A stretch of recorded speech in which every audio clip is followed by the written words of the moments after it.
Let's quickly shift gears. President Trump at an event with Vice President J.D. Vance, a signing event over potentially fraud. Let's listen into this live. This is a very big thing that we're doing. It's about fraud, having to do with all the fraud that's taking place in our country. And we have two people that are extremely brilliant and just very talented, and they're going to be put in charge. But I'd like to ask Will, if you would, to give a little description of what we're signing, the executive order, and then I'll ask J.D. to speak. Yes, sir. As you stated in your State of the Union address, in light of widespread revelations of fraud in federally funded programs in states like Minnesota and California, this executive order in front of you will establish a new task force aimed at rooting out that fraud, returning potentially billions or tens of billions or even hundreds of billions of dollars to the American taxpayer. This task force will be chaired by the Vice President. The vice chairman will be the head of the FTC, Andrew Ferguson, who's with us here as well today. Hello and welcome, guys. Adam is here. Meltdown happened in the Oval Office, right there. Live television, cameras rolling, reporters holding their breath, and Donald Trump sitting behind the resolute desk, looking like a man who just realized his own vice president might be plotting his political obituary while sitting 3 feet away. And I think they're going to do a great job. Go ahead. First, Mr. Vice President, Democrats are already calling you the fraud czar. What's your reaction to that title? And then second, given I like your it. past skepticism of foreign adventurism, are you completely on board with the current war in Iran? So I like fraud czar. It's certainly what we're going to do. And look, we have to do it. As the president said, this is a problem that has festered in this country for far too long, and far too few people have actually wanted to do anything about it. This wasn't just another Trump tantrum. This was different. This was desperate. This was the kind of unhinged outburst you throw when you're in way over your head and you know it. When the war you promised would be a cakewalk is turning into quicksand. When your so-called allies are laughing at you behind your back and to your face. And worst of all, when the guy you picked to be your loyal sidekick is subtly, carefully, deliberately positioning himself to be the one who buries you. What makes this administration different is that we actually tackle the problems the American people have been confronting. So I'm very happy about it. And look, I think that I know what you're trying to do, Phil. You're trying to drive a wedge between members of the administration, between me and the president. What the president said consistently, going back to 2015, and I agreed with him, is that Iran should not have a nuclear weapon. We have taken this military action under the president's leadership. I think all of us, whether you're a Democrat or Republican, should pray for its success and pray for the safety of our troops. That's the approach that I've taken. Make it as successful as possible. Let me set the scene for you because the visual matters. There's Trump. Red tie, puffy face. That look he gets when he hasn't slept because he's been doom-scrolling Truth Social at 3 a.m., reading all the headlines about how his Iran adventure is spiraling. Next to him, J.D. Vance. The same J.D. Vance who built his entire political brand on being anti-war. The same J.D. Vance who, just months ago, was conspicuously refusing to co-sign Trump's march toward conflict. The same J.D. Vance who has to be thinking about one thing and one thing only, 2028. And the reporters in the room, they know exactly what they're doing. Watch the tape. Look at Trump's face the moment someone throws a question at Vance about his previous anti-war stance. Trump's jaw tightens. His eyes dart. He knows what's coming. He knows Vance has been walking a tightrope trying to please the MAGA base while also signaling to the broader electorate that he's not actually crazy. And now, on live television with the whole world watching, Vance has to answer for his own contradictions. So what does he do? He does what slippery politicians always do. He dances. I hope it works out, Vance says, almost casually. I agree Iran shouldn't have a nuclear weapon. That's it. That's the full-throated endorsement? That's the rally around the commander-in-chief energy? I hope it works out?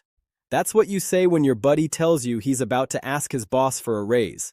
That's not what you say when your president is mired in an active war and needs the country united behind him. Vance is playing chess while Trump is playing checkers on a board that's on fire. And here's the thing. Trump might be many things, but he's not completely stupid about loyalty. He knows when someone isn't all in. He can smell hesitation like a shark smells blood. You can see it in his eyes during that exchange. He's watching Vance and you can almost hear the wheels turning. Wait a minute. Is this guy Is he hedging? Is he already thinking about how to spin this when it goes bad? Because that's exactly what Vance is doing. Think about the history here. Trump spent years trashing George W. Bush, called him a disaster, blamed him for everything, made Bush the face of everything wrong with the Republican establishment. And now? Now Trump is Bush. He's the guy with the disastrous war. He's the guy who got us stuck in another Middle East quagmire. And Vance? Vance wants to be Trump. The Trump who successfully threw Bush under the bus and rode that outrage to the White House. You think Vance doesn't know that playbook? He wrote the book on opportunistic political positioning. Hillbilly Elegy was just the beginning. The man has been calculating his next move since the day he stopped hating Trump and started loving him. And right now, with the Iran war going the way it's going, Vance is calculating again. And let's talk about how the war is going, because Trump's panic isn't coming from nowhere.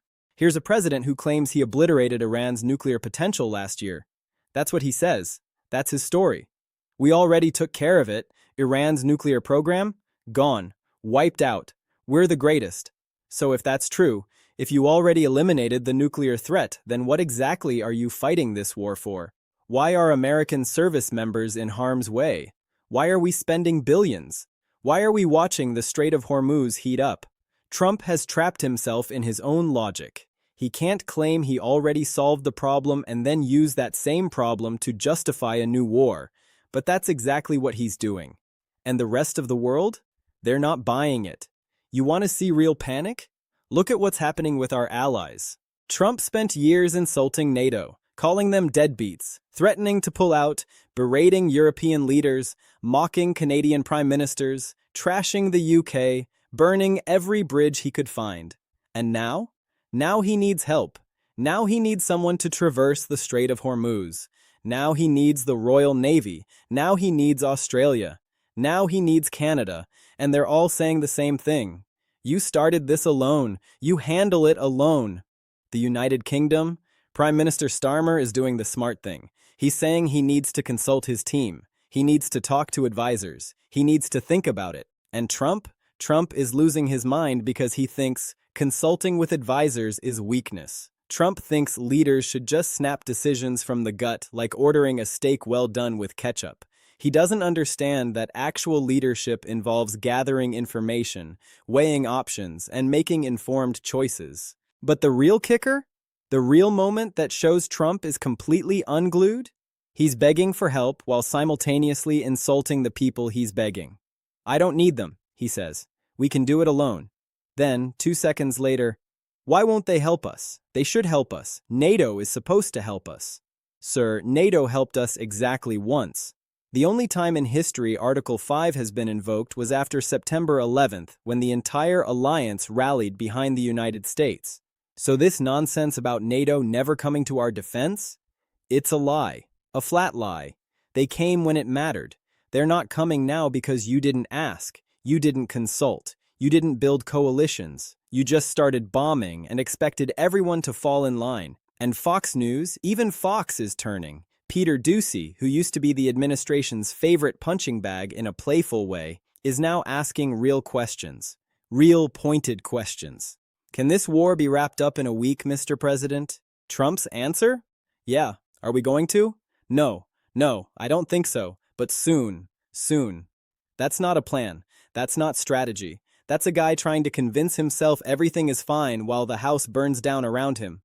We can wrap it up, but we're not going to. But we will. But soon. But not now.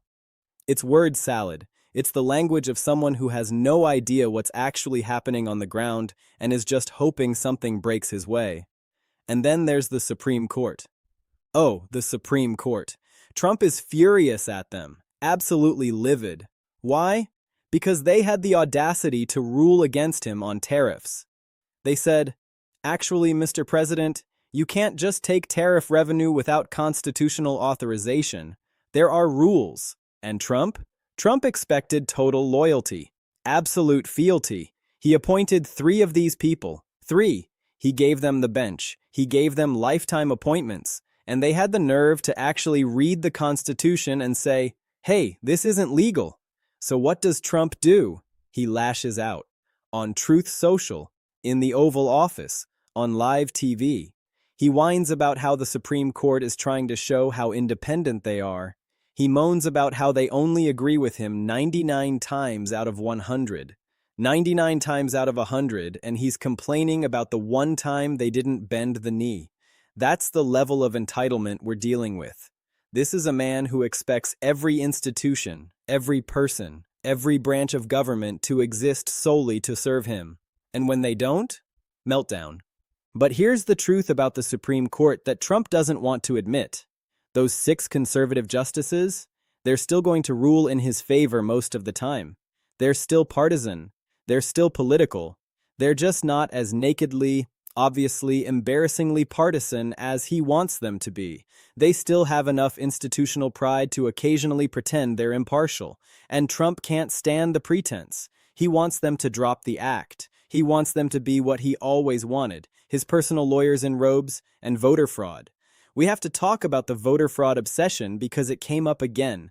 Trump is pushing this idea that voting should be hard, that you should have to jump through hoops, that mail-in ballots are somehow suspicious, that automatic registration is a conspiracy. It's all nonsense. The Heritage Foundation, the Conservative Heritage Foundation, has spent years trying to find widespread voter fraud.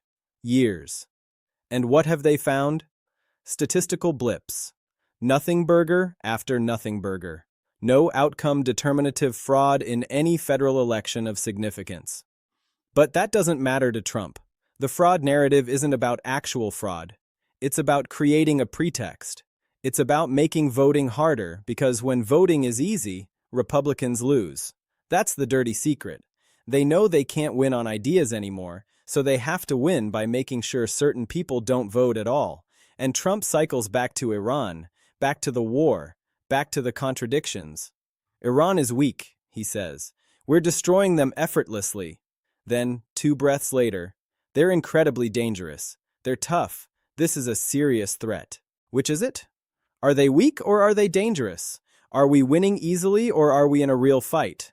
The internal inconsistency tells you everything. He's making it up as he goes along. There's no strategy. There's no plan. There's just Trump, reacting, lashing out, trying to project strength while visibly panicking. And the panic? It's about the midterms. It's about 2026. It's about Democrats sweeping because the war is unpopular, because the economy is shaky, because people are tired of the chaos.